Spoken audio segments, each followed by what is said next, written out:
Hey guys, my name is Freedom. Today I'm going to show you how to make the wheel effect as the visual effect in your iClone 8 3D animation software. So how to make this? Start from now. I'm going to show you all the step by step. So I'm going to just start everything from beginning. Just start a fresh new project. Everything will start from beginning. And first I'm going to just put a 3D avatar.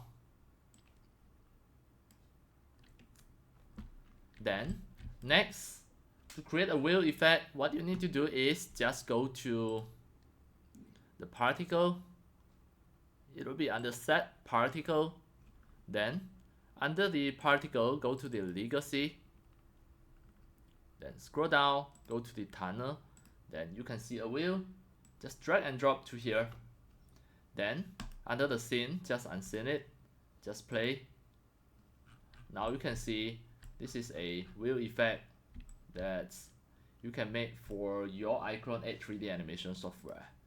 There are some modifications that you can make just in this side. Just click it at here.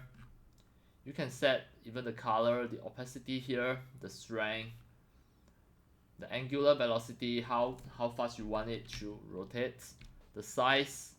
You can adjust the size as well to make it become a really big wheel.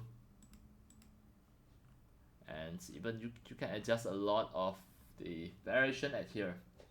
Alright, that's all for today about my tutorials on how to create a wheel and your iClone 8 3D animation software as the visual effect for your 3D animations. And that's all for today. Thank you for watching.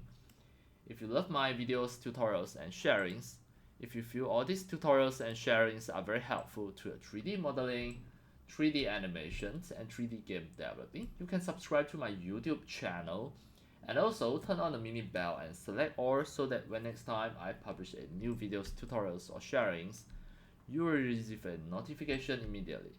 See you in my next video. Enjoy! Happy 3D modeling, 3D animations and 3D game developing. See you!